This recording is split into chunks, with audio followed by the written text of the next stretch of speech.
Hello world! So, due to some technical difficulties, this is now the third time that I'm recording this pickup video. I hope this is the one that sticks, because I don't want to do this again. But anyway, so here we go. This is a very special pickup video because this is the Portland Retro Gaming Expo edition. Boyfriend edition. Girlfriend, she did her very first pickup video. Yay! I'm so proud of her. If you haven't seen that, I'll put a link to it here. So go check that out. And without further ado, let's get it underway. So let's start out with some apparel. Girlfriend did apparel last. I'll do apparel first. So I got this shirt from Retrobit, which is, you know, they make clone consoles, kind of like Hyperkin. And all you had to do was follow them on Twitter and they gave you this cool shirt. But look at this. Can you see that? That thing stretches. What is this made out of? Magical material. And then the only other thing I got as far as shirts was this guy for Portland Retro Gaming Expo. I think this was a previous year's design. Girlfriend and I both got it because we liked, this is glow in the dark and it's got the like kind of an 8-bit rendition of the convention center. But Girlfriend's, as she pointed out on her video, had September something 2012 on it. Mine does not, and we didn't realize that till we got home. But nonetheless, that was kind of funny. But I love the shirt, and there you go. I didn't expect to want as much apparel as I did. I wish I would have got more. Is basically, I mean, it was like they raided GameSack's closet and put it up for sale. Anybody get that? Yeah, anyway. Oh, a couple other apparel things. I got two of these. These little Arcade Impossible snap bracelets. I don't know if you can see it. It says Arcade Impossible in yellow there. And remember these guys? Oh, now that is a blast from the past right there. I was lucky enough to snag two of them. So thank you, Mega Matt, from Arcade Impossible. And then the last kind of apparel thing I got that I just wanted to point out was the badge for the expo. Now, it's just a regular weekend badge. It's got the early entry sticker on. But why this badge is special is, as a YouTuber, when you're going around the convention and you're meeting people, and you say, hey, I make a little YouTube show called GirlfriendVS. The first thing they do is look at your badge. Why? Because most YouTubers had VIP badges or media badges, and I did not. I had a weekend badge. So when you go, oh, we make this YouTube show called GirlfriendVS, they look down and they see you got a regular badge. It's like almost like you're not legitimate. And I didn't know that going in. I had no idea. So what did I do to fix the situation? Bam! I wrote VIP on it. And I'll tell you, once I did that, everyone started taking me seriously. We got like 5 more subscribers because of that. So, that's how I do it. Yeah. Then I got this, oh, another cool Arcade Impossible thing. I got this Arcade Impossible trading card for Twin Galaxies. It's got Greg on it from Arcade Impossible. And I just thought that was cool. So I will put that somewhere. I don't know. Put it there for now. Then, and I know I've talked about this before, but Retro Video Game Magazine. It was a Kickstarter-funded magazine, much in the vein of like Nintendo Power or GamePro, a collectible magazine. They're only up to like issue 5, I think, right now. I'll put a link in the description down below, but I met one of the publishers named Mike, and he gave me this awesome poster from the first issue. Now, that is way cool. It got a little banged up in my backpack, but what can you do? Nonetheless, very cool. Thank you, Mike. And yeah, I can't say enough great things about this magazine. It's so worth it. So check it out. Then randomly, and I know Girlfriend showed hers, this guy was just giving us, or just walked up to us and gave us comics. He was from a booth, and I wish I got his name or what booth he was from. I'm sorry, I don't remember it all. But he just walked up to us and gave us comics. And Girlfriend got Rye and the Future Force, right? And but he gave me first issue of X-Force, sealed. I still got the trading card inside. I thought that was really cool. What a nice gesture. So I'm not a big comics guy, but thank you, anonymous comics giver. That was really cool of you. So now, let's get... Oh, one more thing before I get to the nitty-gritty. I got this Sega Genesis 6-button controller. Can never have enough controllers. I found it for a great price. Picked it up. Now let's get down to the nitty-gritty. The games and the Nintendo Powers, right? That's what you came here to see. So, Nintendo Powers. Let's start with those. I thought that I was going to get more Nintendo Powers than I did. There are Nintendo Powers aplenty at Portland. And I don't really... Nintendo Powers are just hard to come by, in general. You almost never see them in the wild. When you do, they're usually overpriced and crappy quality. So most of the time I have to turn to eBay, which I hate doing to buy anything. I don't get games off of eBay. Nintendo Powers are the only thing I'll go to eBay for.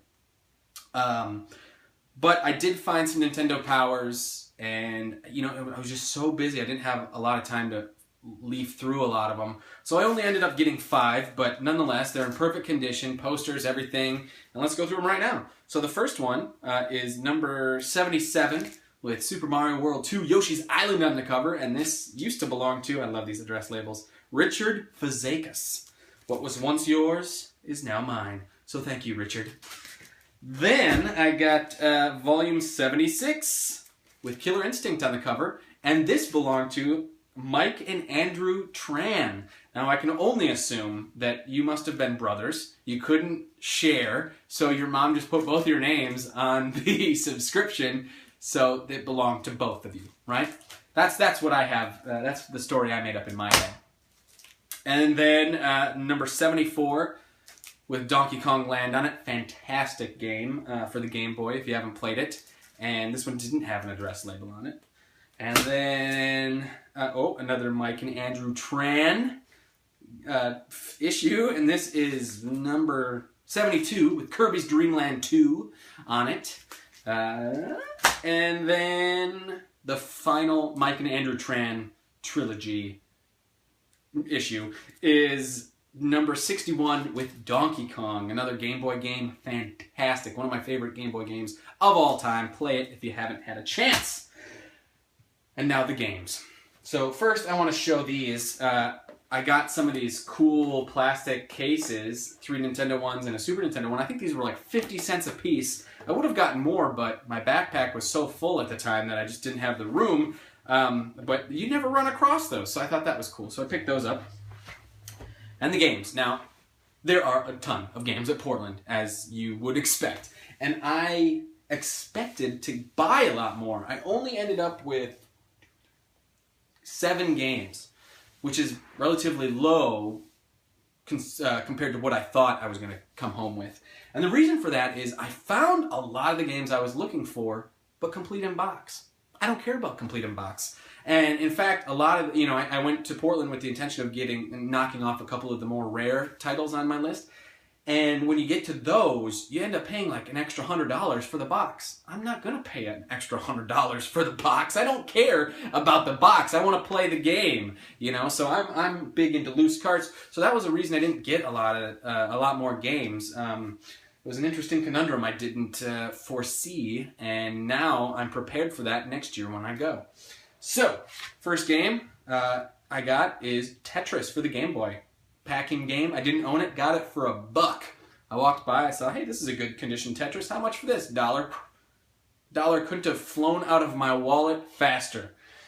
And then, now this one's got a cool story behind it.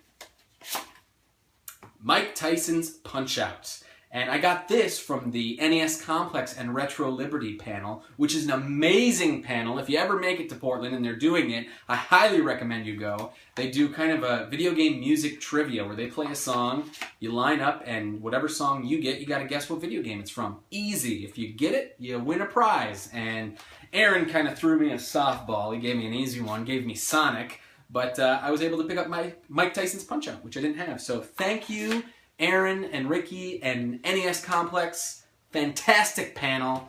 Check out their channels if you've never seen it before. Now these next 2 games I got as part of a bundle. When you're at a convention like this, I would highly recommend bundling games. You're just going to get a better deal overall, and one of these games I really wanted. The other game that I kind of threw in the bundle that I thought, hey, this would be great to own was Megaman 3, right? Great condition, and yeah, love Megaman. Who doesn't? But the game I really wanted is a Super Nintendo game that is very rare, but one of those games that's very rare, but inexpensive at the same time. But you just never see it out in the wild, and I found it, and that is Pieces. What is Pieces, you might ask? Well, it's a competitive jigsaw puzzle game, which you think, like, how can that be fun? It's best played against a friend rather than the computer. You basically try who can put together a jigsaw puzzle the fastest, but you have these weapons that you can use, like you make their cursor go inverted or slow, you know, and all these other different weapons. It's really fun. I actually mentioned it on the most recent episode of the N.A.R.C podcast that Girlfriend and I were fortunate to be special guests on, and that is the game that I was talking about, Pieces. Highly recommend it if you can find it. Super cheap, but you gotta find it. That's the problem. All right, and these final 3 games, I mentioned this in the Portland GirlfriendVS video, and that is Gamester81, the video game. John Gamester is such a cool dude.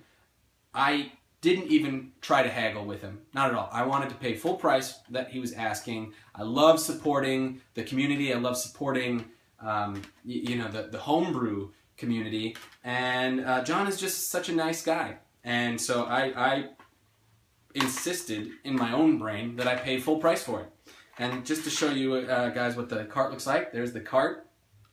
Nice little ColecoVision cart. And it even comes with a instruction manual. Whoa, remember those? Gosh, I don't even see those anymore in games. So yeah, so I can't say enough nice things about John. In fact, he was so nice, he invited Girlfriend and I to have our show, GirlfriendVS, on his website. So thank you so much, John. I'll put a link in the description down below. Check out his website. There's plenty of other awesome content and shows on there. And yeah, thank you, John. Now the final 2 games. This first one, I wasn't even looking for, but I saw it and I was like, holy crap, I want that game. And what is it? It's Megaman, the Wily Wars for Sega Genesis. Now, for any of you collectors out there, you know this was never released for the Genesis. This is a reproduction cart. It only came out in Europe and I think Japan. And what it is it's basically the first 3 Mega Man games on one cart, kind of like Super Mario All-Stars, where they upgrade the graphics and everything. But yeah, this is a reproduction cart, and I'm so happy I found it. I love Mega Man games. And if you go to Portland, I mean, there are reproduction carts aplenty, and I totally wasn't prepared for it. They had so many good things. Another really popular one this year was Mother 3, which is Earthbound, like a sequel to Earthbound for Game Boy Advance, and it came with like a box and stuff. This you could actually get with a box and manual. I happened to get this from a different vendor before I saw that you could get it with a box and manual from another vendor, but Mega Matt from Arcade Impossible ended up finding it and getting it with the box, so I was a little jealous of that. But nonetheless, I got it. It's fantastic, and next year when I go back to Portland, I am so bringing money for those reproduction carts because there is a lot more that I want to get. And I'm sad I only came home with the one, but grateful that I got it. And then finally, the creme de la creme, it's going to be a Super Nintendo game. You know that. I have been looking for this game forever. Seems like I never run across it. I saw one copy of it at Portland, and I picked it up right away. What game is it? Space Megaforce for Super Nintendo. This is probably the best shoot-'em-up on Super Nintendo. A lot of the shmups on Super Nintendo are known for slowdown. I beat this entire game, not one instance of slowdown, and it's just great. It's got a great upgrade system. It's not too crazy, you know. It's not an insanely hard shoot-'em-up like some of them are. Yeah, it's just a lot of fun. I can't recommend it. This would probably be in my top 10 video games of all time. I just love it so much. And that's it. That's all I got at Portland. Like I said, I thought I would walk away with more. What I did walk away with, I'm very satisfied.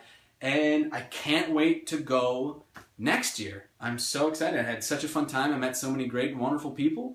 And I have nothing more to say. I'm sure this video is already far too long, so I'm going to let you guys go. Until next time, boyfriend out!